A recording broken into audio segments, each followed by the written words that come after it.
Good evening, everyone. Good evening, everyone. Welcome to our post-game press conference. We have here Shaya Adorador, Coach Coco Reyes, and Aragala of the Cherry Pico Crossovers who won in 4 sets against the Galleries Tower High Risers. Coach, congratulations on this victory ending Pool A on a high note. Anong masasabi mo sa naging performance ng team tonight? Win is a win, malaking bagay. Though talaga mahirap kalaban si Galleries kasi nga yung floor defense nila. So, ganun din yung naging vital yung atake na nakina, masyadong vital. So, sa amin naman medyo off timing yung galaw namin sa ilalim. Doon nandun yung tao namin. Kaya lang hindi namin natatapos ng maganda. So that's why na-force kami mag-commit ng unforced error. So luckily medyo tumama kami nung bandang dulo.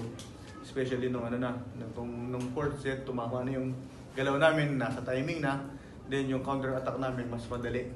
Kasi nga si Jasmine hindi na masyadong gumagalaw. So yun, medyo mas naging madali yung especially end game nung fourth set. Thank you, Coach. And for Ara, our best player of the game, may 5 blocks ka rin in this match. Ano lang siguro yung naging motivation mo coming into this game para matulungan yung team na manalo?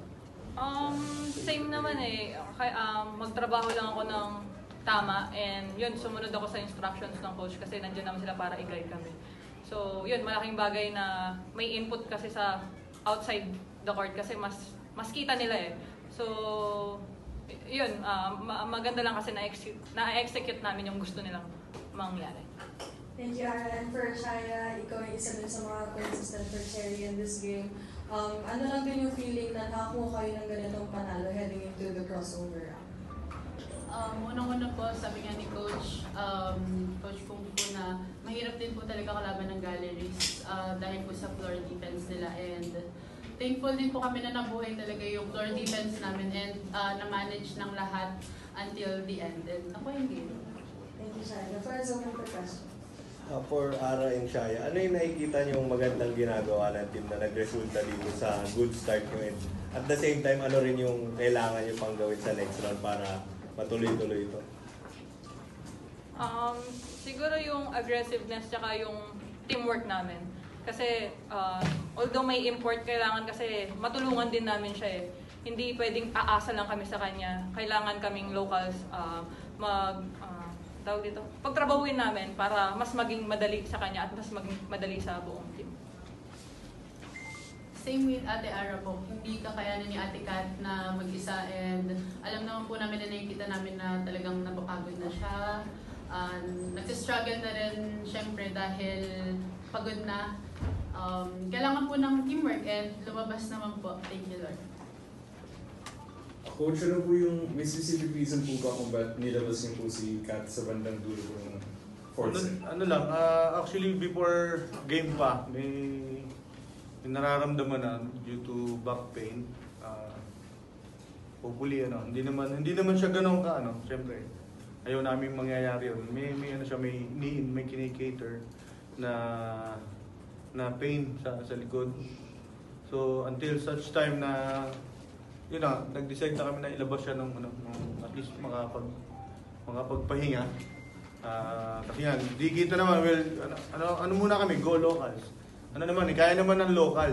Talaga lang kailangan magtrabaho. And luckily, tumama yung namin, yung galaw. Kasi nga, ando na kami kanina, talaga lang medyo, kapos. Medyo kinakapos kami bandang, yung last execution ng mga specific movement. So yun, yung tiwala naman ng local sa isa't isa, kung paano naman sila gumalaw, kayang-kaya naman nila. It's just a matter of timing, tsaka yung adjustment, tsaka yung dedicated naman tong mga player na to. Regardless, mapa left front or right front, yung adjustment na ginagawa is talagang niyayakap naman nila. So mas madali yung resulta, mas magaang yung panalo, especially ng fourth set.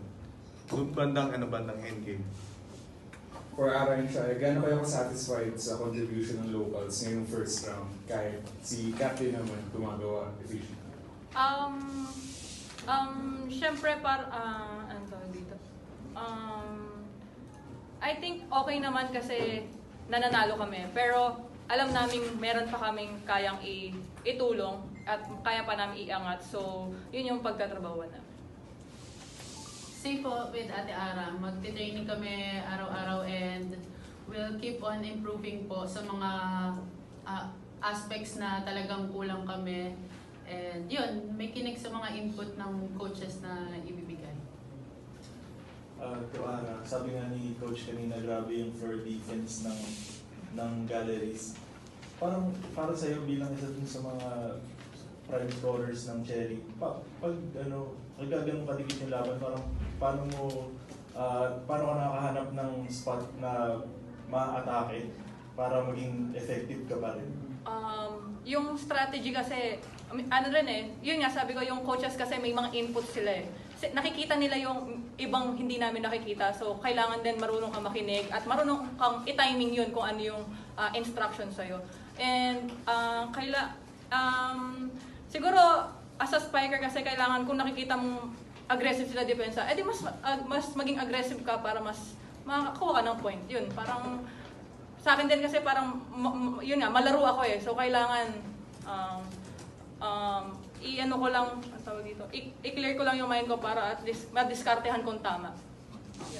And Coach, parang karamihan ng laro, halos lahat nagko-contribute talaga sa offense.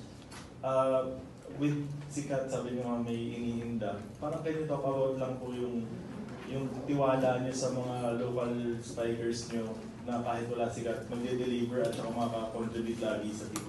Ano naman to, pang ilang seasons na ako. Pangalawang conference ko na to, so yung trabaho namin kasi araw-araw, yung work ethics nila, kung paano sila mag-perform during practice.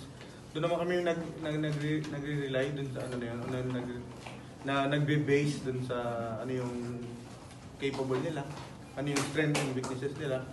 So I guess mas nakaka-focus kami dun sa dun sa kung ano yung kakayanan nila.